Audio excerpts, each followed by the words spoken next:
Good morning. Well, I'm not in St Mary's, Upper Swainswick this morning. I'm in St Martin's Hospital.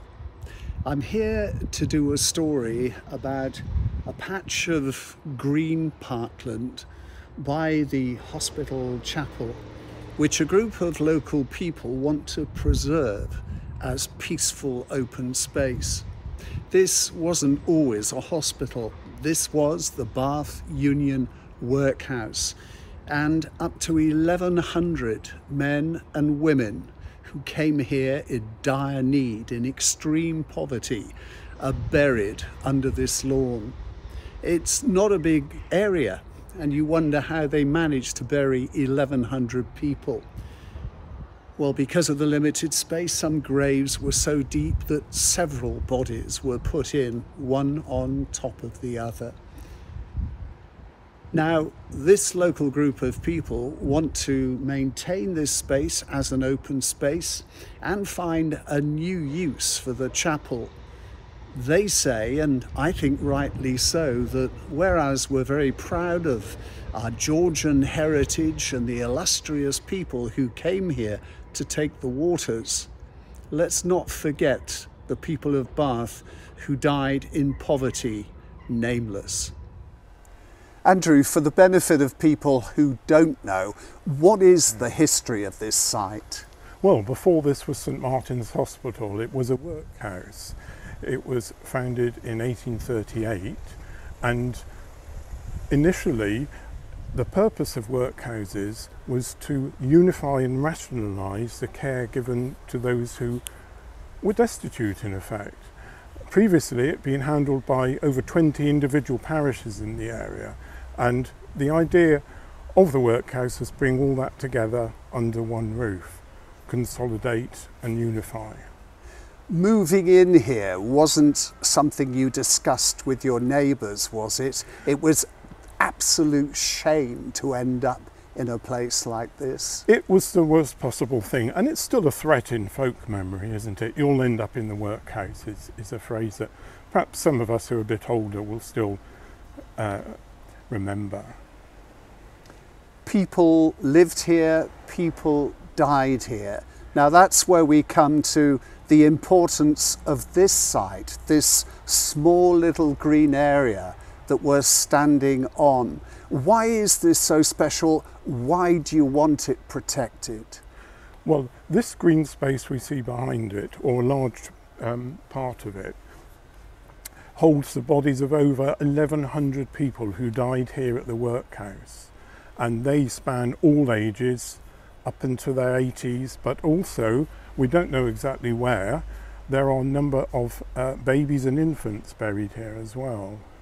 Now, according to the Victorians, a baby pre-baptism didn't have a soul, so they would not have been buried in consecrated ground, and this is it not, this area of lawn consecrated? That's absolutely correct. Behind me, the burial ground itself and also the chapel are still consecrated ground, yes. So the babies could have been buried anywhere on They this site? could be anywhere around here, yes.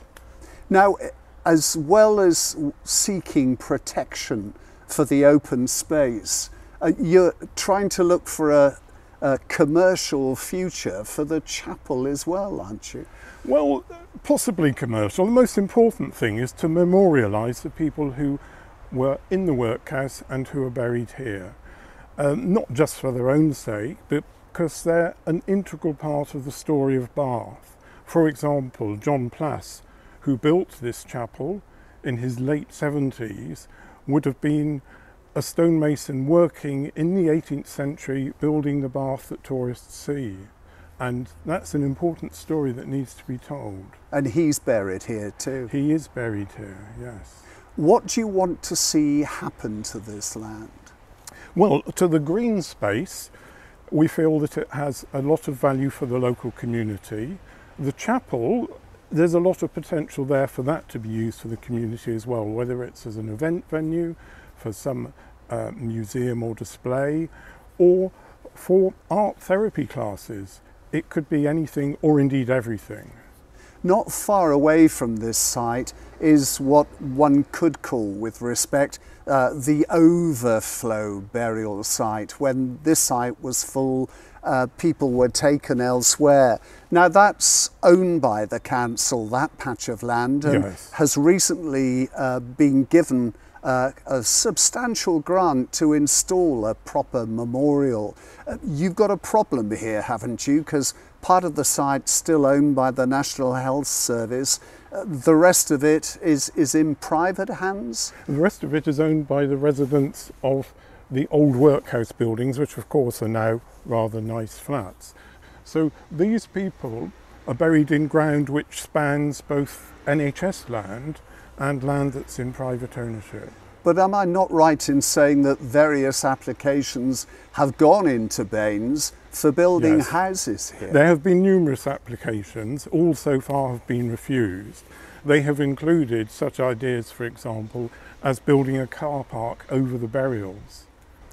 So you're a group who've got together to save this particular lawned area, but how much support are you getting elsewhere in the community? Yes, we are just a group of concerned local residents, but we've had support from several organisations within Bath, such as the Bath Preservation Trust and the Museum of Bath at Work.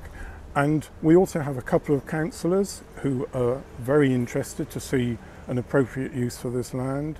And we've had interest from our MP Vera Hobhouse, who is planning a visit shortly.